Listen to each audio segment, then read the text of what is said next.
When you've been around the block as much as Dimitri has, you start to notice things. Dimitri is a 3-time entrepreneur and the co-founder and CEO of BigID, a company that provides a complete solution for businesses seeking to connect to and manage all of its data, regardless of the form the data is in or where it resides. Dimitri shares with us what it truly means to know your data, or KYD, his focus on the sales organization, and the importance of commitment and engagement to company culture. BigID has raised nearly $250 million of funding. Its investors include Advent International, Tiger Global, and Bessemer Venture Partners, among others. We hope you enjoy the show. Dimitri, thanks so much for taking the time. It's a delight to chat with you today. I want to kick off with investors because I noticed you are fairly kind of prolific on the investing side, but you're also a very successful entrepreneur. And we're going to be digging into BigID. But maybe first, tell us a little bit about how you think about the role that investors can and should play in companies and kind of how it's working currently for BigID. Yeah, sure. So look, obviously, investors help make technology companies possible. Obviously, there are bootstrap companies, and every so often you hear about a huge success like MailChimp that recently sold for $12 billion after kind of 20 years as an independent bootstrap company. But by and large, I think the whole purpose of technology investing in particular is to accelerate. Right, is to give you enough funding to be able to bring forward some of your marketing initiatives, some of your product initiatives, and so forth. And as a model, I think it's been wildly successful over the last 50 or so years in BC. And today, obviously, there's a much larger pool of technology investors, both individual angels, more established VC firms, these crossover funds, people that invest in the public sector, et cetera. So I think they're necessary. I think they've been helpful. Many of them are helpful beyond just the capital that they provide. I think it depends on the group, right? Some are very helpful in terms of recruiting. Some have been very helpful in terms of advice. Some are helpful in terms of introducing you to kind of business opportunities. They all bring something different to the table. Maybe a little bit like children. They all have unique traits and qualities that make them valuable. But yeah, look, I think at the end of the day, entrepreneurs strive to build businesses oftentimes as quickly as they can. And capital is an accelerant. And so it's helpful in more cases than less. Are there specific areas where investors you're working with currently or in the past where they've been particularly helpful, maybe to your surprise, where you didn't expect them to be as additive? I think some of it reflects on the partner that you have. I don't know whether it's fund specific. My exposure to a lot of the funds that I work with is, the particular person that is on my kind of board or the one that I deal with day to day. And so I think it's individual based, and I do think it depends on their background, skills, relationships. I think some of them are very good in terms of introducing you to other investors. They're highly networked. There's one that I jokingly refer to as the Kevin Bacon of VC. Others have backgrounds in engineering and development that have lent their expertise to some of the processes that we're kind of working through. Others are more go-to-market centered, and others probably have specializations or at least capabilities more in the governance. So I think they all bring something different to the table. And I don't think it's ever helpful to look at them with kind of a single lens. They each have their own color of the rainbow. So let's talk about BigID. I'm sure if we were to map out all the data management companies in the universe, we'd have a page cluttered with logos. And what I always try to figure out with companies in a fairly populated space is what is the one thing that truly differentiates one company over the rest. So what would be kind of the key takeaway you would want the audience to leave with about BigID versus all the other data and data related companies out there? Yeah, I think for us, probably our anchor capability is really about the identification or discovery of data, is to understand what data do you actually have. There's an adage we sometimes say in securities, it's hard to protect something you first can't find, right? So without knowing it, it's not as if like it has a kind of Romulan cloaking device. It's still there. It's just because you haven't been able to identify it or locate it or understand what it is, means that it's probably vulnerable because you haven't been able to apply the various kind of security measures. That is also similarly true in compliance, where, from a regulator standpoint, just because you haven't been able to identify certain data as regulated, be it for GLBA or GDPR, doesn't make it not present. It just means you haven't been able to identify it. And that's also true for data governance, where you're more interested in extracting value from data for purposes of BI or AI. There, similarly, I think knowing the data, what we sometimes characterize as KYD or know your data, is where you need to begin. And I think as what we've seen over the period of COVID, as we interact online almost exclusively, I think we're all re-entering the real world a little bit slowly. But for a period of a year and a half, we all kind of interacted over Zoom, over Squadcast, and so forth. And, we basically just generated data, right? That's what we were. We were represented by data in various online platforms. And so I think what makes us different as a data management platform is the fact that we created kind of a core foundation, a mesh, if you will, that allows you to connect to almost any kind of data, both structured and unstructured, in motion, at rest, in cloud, and on-prem, and then find a common way to interrogate it or look at it or kind of understand it.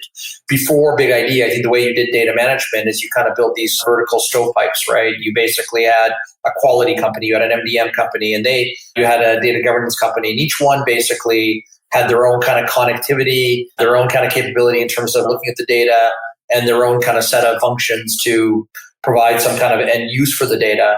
And I think what we're kind of reimagining is this idea that data should be much more of a fabric, much more common platform that has a common connectivity layer, that has a common interrogation or data intelligence layer. And then lastly, it has a common way to build actions across a control framework, right? Across privacy, security, compliance, and data governance. So it's almost like if you're going to do data visibility and control, you need to kind of organize yourself kind of more horizontally than creating these kind of verticalized solutions that then struggle to interoperate. So that's really kind of our difference, is that we start with the data itself as opposed to workflow or some of the other things. And then again, we built out our solution from day one as a platform that is more horizontally integrated, where these kind of common layer for data integration and abstraction, data intelligence, and kind of discovery. And then lastly, the ability to control the data and take action on it. Now, you've been growing quite fast, and a testament to that is the quality and caliber of investors you've been bringing in. And I think you recently raised additional capital. Tell us a little bit about how you've been able to grow so quickly, and presumably it's related to the strength of your platform. And, what is key, do you think, to scaling an organization well? Yeah, look, I think as quickly as you grow, it's never fast enough, right? There's somebody else out there that's growing faster. So, although I did find out that we were 19th on the Inc. 5000 this year, but we were number one in security, which I just learned yesterday. I think there's a lot of things that you need to kind of think through, whether it's technological in terms of product that can scale, in terms of field organization, in terms of marketing organization. Well, we've raised money. We've raised it kind of in increments. So I think over 6 rounds in 3 years. And all of them were preempted. We haven't actually gone out to fundraise actively since our seed in 2016. So we've been kind of fortunate that way. But yeah, I think that there's obviously lessons that you need to do. And to some degree, you need to prepare by having kind of a field force and anticipation of where you want to be at the end of the year, which also then means you need to have a kind of an SDR function to support that, which means that you need a pre-sales function to be able to support that. And so to some degree, everything's kind of a working backwards from where you want to be, and so forth. And look, there's hiccups along the way, right? Some folks don't work out. Some strategies don't work out. But I think for the most part, the playbook is not that different, especially for an enterprise software company. There's salespeople. A salesperson is almost like the carrier in a battleship group, where you need to surround them with pre-sales, you need to surround them with supporting SDRs, you need to provide them with some additional air cover for product marketing. And you kind of build that out, and hopefully it works. And like I said, sometimes you hit a hiccup on the road.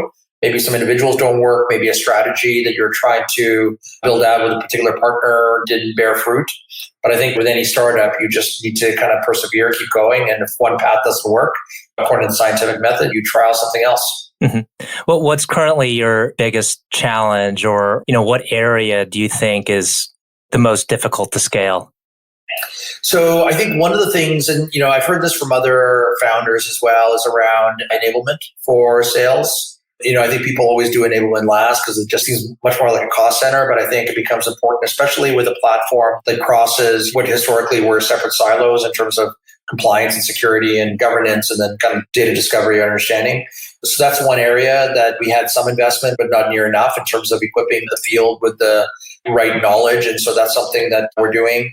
I think constantly being vigilant about up-leveling your skills, especially in things as critical as technical pre-sales and, kind of post-sales, and making sure that you don't atrophy and whether it's retraining or whether it's just making sure that you have constant new folks.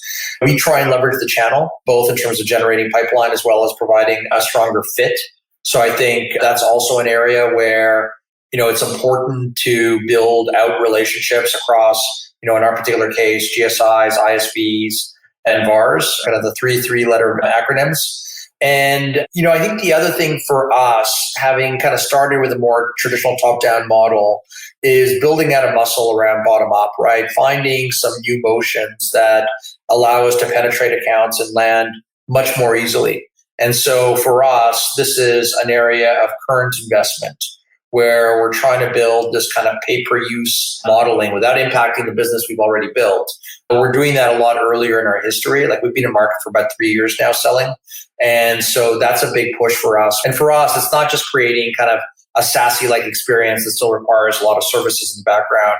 It's truly creating kind of a self-service model where people can kind of get onboarded on their own without outside assistance and start creating value in their enterprise, whether it's around data management, whether it's around privacy, whether it's around other aspects of data governance or security. And so that's a major push for us right now, and a place we're investing quite a bit. A big portion of our audience is CEOs. And so I'd like to ask a little bit about leadership and, how you have approached that role, the role of leading a fast-growing organization.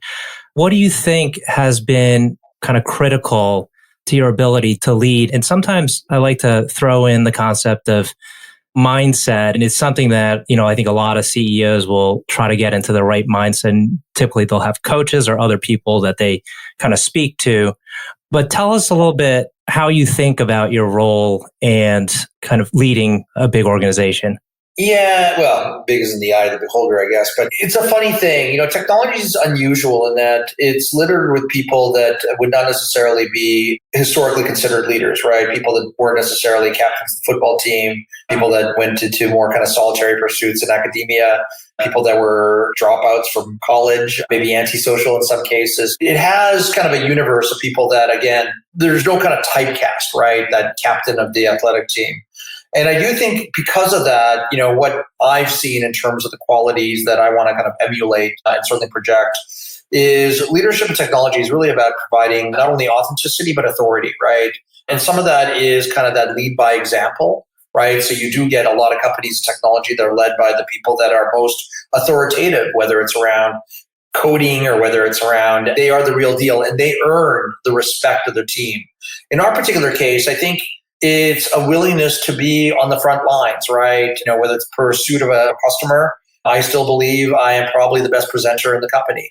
And I like to be involved. I like to travel and see prospects. But I also simultaneously like to be that kind of last part of the support network. If somebody needs that additional care because maybe they're unhappy with this or that, it's not something I shy away from. And I think that level of kind of commitment and engagement across the segments, whether it's around sales or alliances, I think earns a degree of respect, right? People appreciate that. People appreciate it's not just somebody barking out orders from an ivory tower.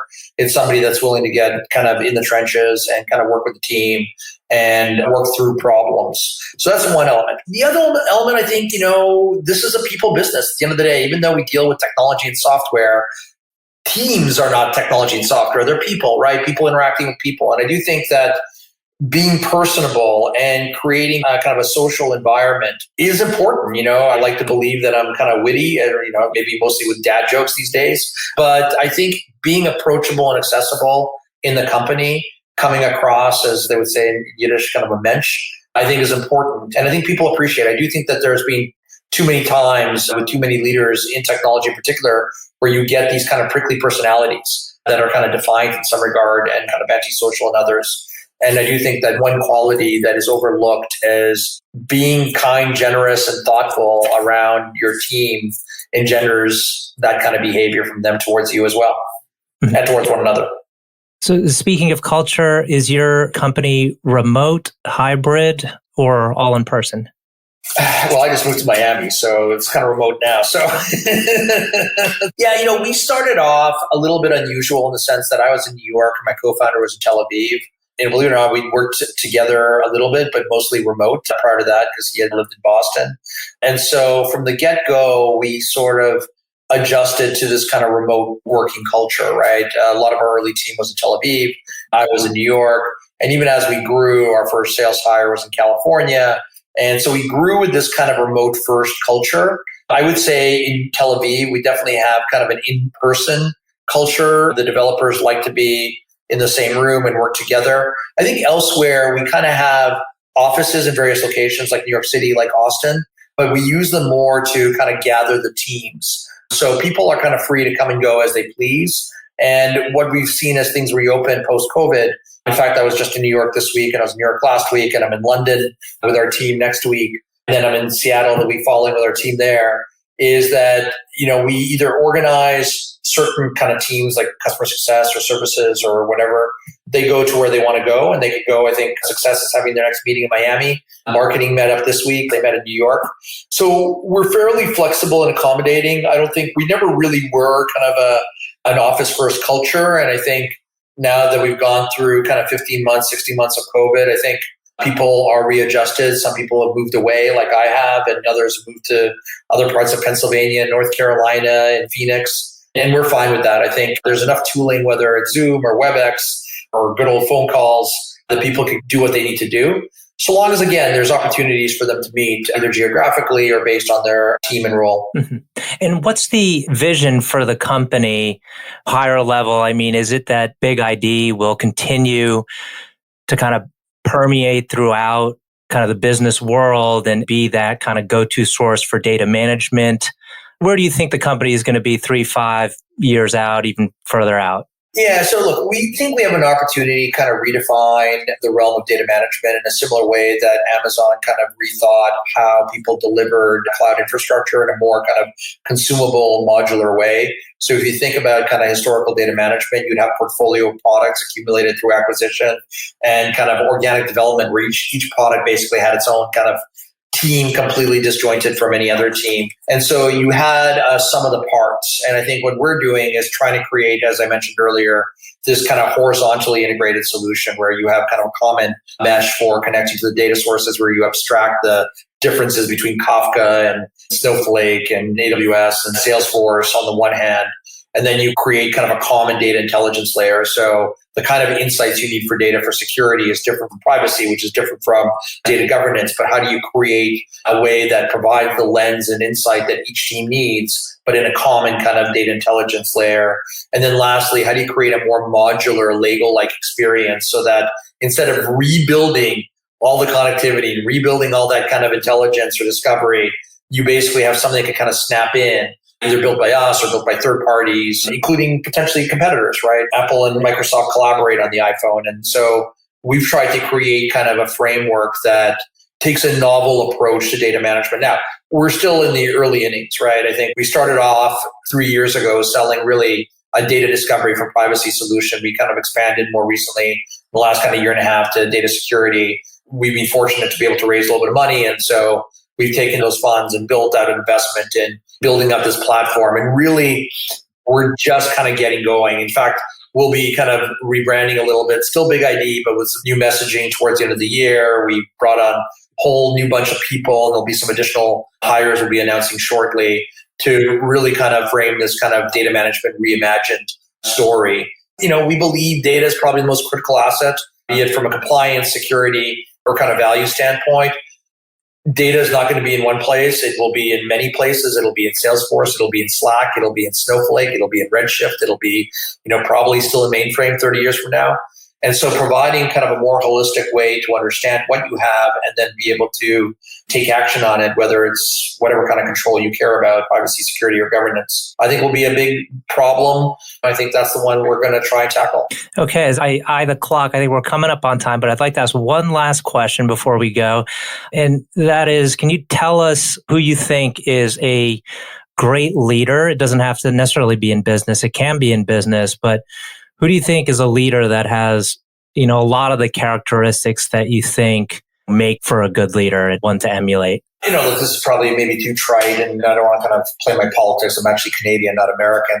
But I will say, I think one of the qualities that you've seen, especially in politics more recently with the new leaders, that quality of empathy, right, and approachability. And I do think that is overlooked. Clearly, there's an element of money in technology like in any other industry, but it doesn't necessarily have to be cutthroat. And I think in terms of building a company to last, right, an enduring entity, I think having a humanity in these corporations is important. It's important to me. Again, maybe it's because I come from Manitoba and we regard ourselves as friendly. I think it was right on our license plates. But I think that's an important quality as well, and one that's often overlooked. Well, Dimitri, want to thank you for taking the time. And I know our audience will find this very insightful. Thank you. Yeah, thank you for having me. Bye-bye.